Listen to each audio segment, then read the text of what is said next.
जय जवान जय किसान, जय जवान जय किसान। राज्य सरकारने राज्यातील शेतकऱ्यांना कर्जातून मुक्त व्हावं यासाठी पुण्यश्लोक अहिल्यादेवी होळकर कर्जमाफी योजनेची घोषणा केली। परंतु या योजनेला राज्यभरातून विरोध होत असल्याचं पाहायला मिळतंय।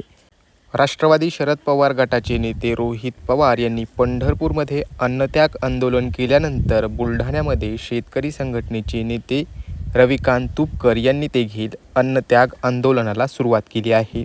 याच आंदोलनाला पाठिंबा म्हणून जालन्यातील 2 शेतकरी पुत्रांनी चक्क विहिरीमध्ये खाट टाकून अनोखं आंदोलन सुरू केलंय।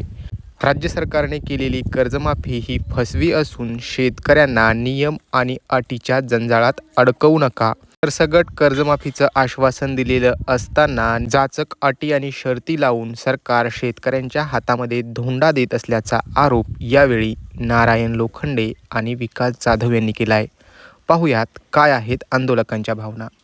राज्य सरकारने शेतकऱ्यांना जी कर्जमाफी जाहीर केली ती फसवी असून या फसवी शेतकऱ्यांच्या कर्जमाफी विरोधात शेतकरी नेते रविकांत भाऊ तुपकर गेल्या 5 दिवसांपासून बुलढाणा येथे अन्नत्याग आंदोलन करतोय।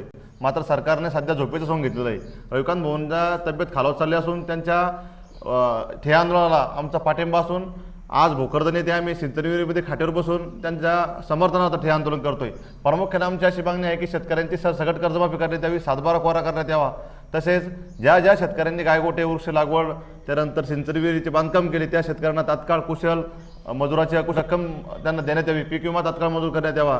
आज सध्या पावसाळा तोंडावर आलेला असताना सध्या शेतकऱ्यांना खतं मिळत नाही, त्या शेतकऱ्यांना खतं देखील तात्काळ उपलब्ध करून देण्यात यावे अशी आमची प्रामुख्याने मागणी आहे। जर शासनाला आमच्या मागण्यावर मार्ग तात्काळ काढावा अशी आमची प्रामुख्याने मागणी आहे। जर शासनाकडे लक्ष देत नसेल तर शेतकऱ्यांचा उद्रेक व्हायला वेळ लागणार नाही असा इशारा मी यावेळी देतो।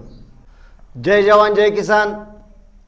शेतकऱ्याची सरसकट कर्जमाफी झाली पाहिजे या मुख्य मागणीसाठी शेतकरी नेते रविकांत भाऊ तुपकर गेल्या 5 दिवसापासून अन्नत्याग उपोषण करताय। त्यांच्या उपोषणाची तात्काळ या सरकारने दखल घ्यावी आणि शेतकऱ्याला न्याय देण्याचं काम या सरकारने केलं पाहिजे। खरं तर शेतकऱ्याचा 7/12 कोरा कोरा कोरा म्हणून हे सरकार सत्तेत आलेलं आहे। सरकारने दिलेला शब्द पाळत शेतकऱ्याची सरसकट कर्जमाफी केली पाहिजे।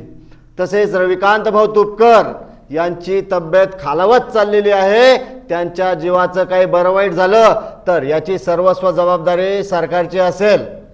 जर सरकारनं त्यांच्या उपोषणाची तात्काळ दखल नाही घेतली तर या ठिकाणी आम्ही शेतकरी पुत्र आमच्या गळ्यामध्ये फास टाकू, दोर बांधू आणि त्या दोराला दगड बांधून या ठिकाणी आम्ही जलसमाधी घेऊ। जय जवान जय किसान।